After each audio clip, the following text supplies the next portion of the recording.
What's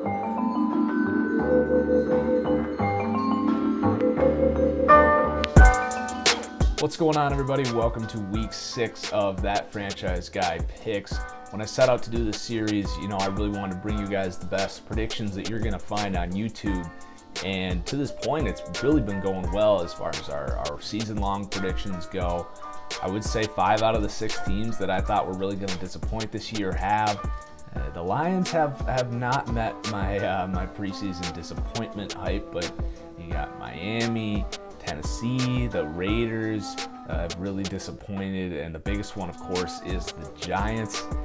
And then on the flip side, Denver and Philly were 2 teams I really said that people were sleeping on, and they're as we're going to see here, at the top of my power rankings and really have been all year. And then last week for my weekly just pick 'em games was one of the best weeks I've ever had picking games. We went 11-2 and we were 5-0 on my upset picks, so it was a great week, and I'm having a fun time making this series, so hope you guys are enjoying it as well. So let's get into the power rankings here. Probably the week with the least amount of change, but obviously a lot of movement every week. We got the Browns dead last, and then the Giants falling off to second to last with the injuries there to receivers. They're going to look really bad this Sunday night. And then the 49ers at 30, they're doing it just the right way. They're losing close games but looking competitive. I think that's exactly what Kyle Shanahan wants to do there. The Jets surprising people this year, +2 there.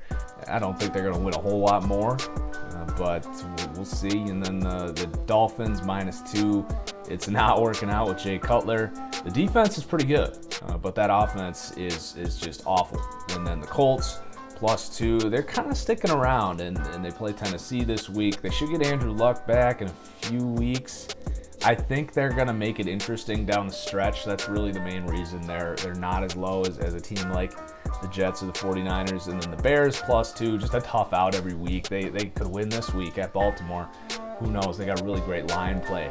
The Cards +2 make the AP trade. We'll see if they can keep their season alive until David Johnson gets back. The Bengals -1 at 24. They've been putting together some much better games, starting to look much more capable as a football team. The Jags +1, I'm not totally buying it. It's just so hard to commit on a team that probably still has the worst starting quarterback in the NFL. Defense, though, has been pretty dominant. Tennessee, I mentioned the disappointment. It's just not. They're not ready. They don't have a defense, and without Marcus Mariota, it's all lost. And then the Saints, I don't totally know what to think of the Saints. They got a big game this week against Detroit. Should be pretty revealing for them, but no movement for them.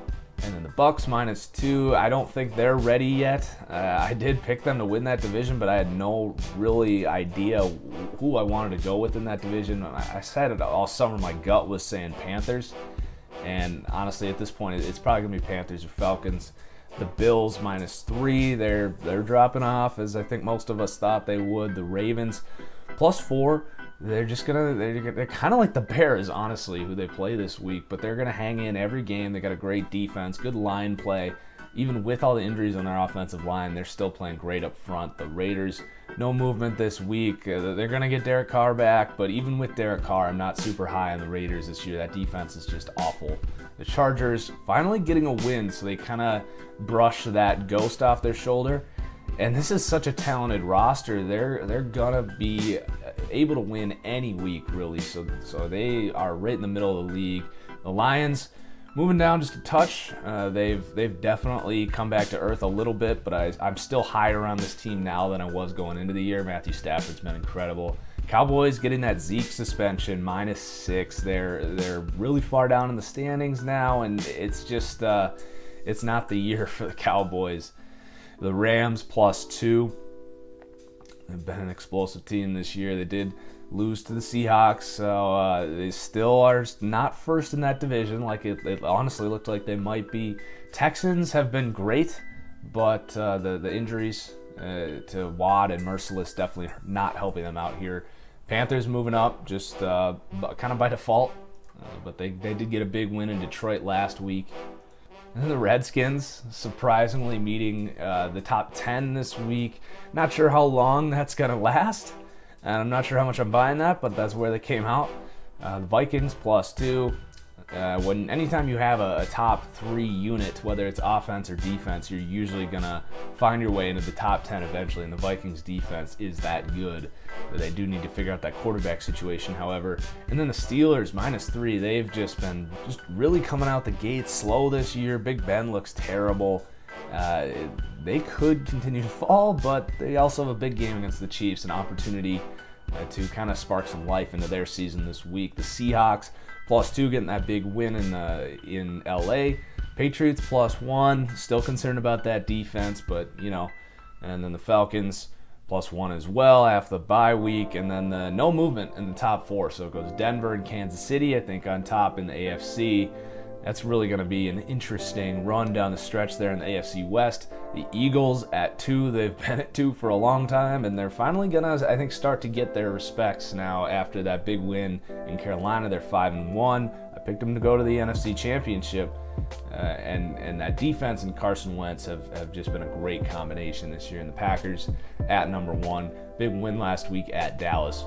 All right, so let's get into the picks this week. And like I said, last week was great. And I said going into the series, I wanted to go 3-1 with my picks overall, which is a pretty big stretch. And we had a slow start. There was a ton of upsets, like more upsets than not. But we had a great week last week. So getting back towards that, you can see our record is 27-15 right now, but 12-3 on upsets, which I'm really proud of. That's if you're following these upset picks, and I don't know if you're betting or just talking trash with your friends, but 12-3 on upsets. I wanted to go 500 on upsets, and we're 4-1 right now. So really happy with that. Want to keep that going. We already made one this week. We had the Eagles that I tweeted out. Follow me on Twitter at @TFG_football to get those Thursday night picks. But we got the Eagles upset in Carolina, and then Chicago at Baltimore. I think it's going to be close. I think Chicago might cover, but I'm going to take Baltimore. And then Cleveland at Houston. This is a weird week. There's like 5 double-digit favorites / underdogs, and that's just unheard of in the NFL especially. So, man, we're going to go Houston. I don't see Cleveland with Kevin Hogan coming in there and taking out Deshaun Watson, even with the injuries on defense. We got Green Bay. I'm taking them in Minnesota. That quarterback situation just isn't quite solved for the Vikings. Detroit at New Orleans. I'm actually going to go New Orleans, but this was kind of a tough one for me. I think Stafford may have passed Drew Brees for me, at least this year on film, but it is still Drew Brees. It's going to be a great game. There's going to be a lot of points in that game. Miami at Atlanta, no surprise. We're going to go Atlanta. New England at the Jets. We're going New England. I just don't see any way the Jets can actually keep this going and take out the Patriots. San Francisco at Washington, another double-digit underdog. I'm going to take Washington, the favorite. And then Tampa Bay at Arizona. AP getting his start there in Arizona. I'm actually going to take Arizona.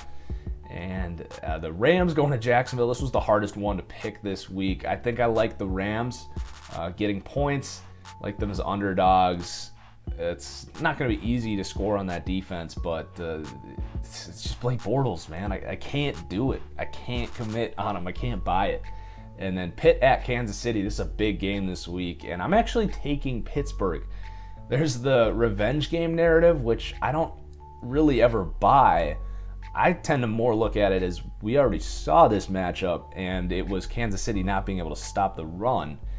And they haven't been great against the run this year. I think Pittsburgh really, really wants this one. I think they need this one.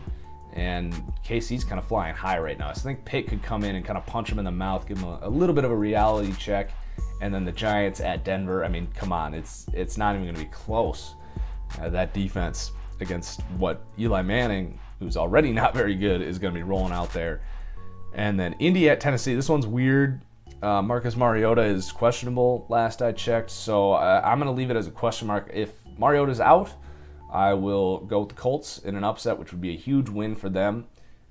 Really, if they could just get one win in these next 3 weeks until Luck comes back, they're going to be in the picture in that division. But if Mariota plays, I think Tennessee's going to win pretty big.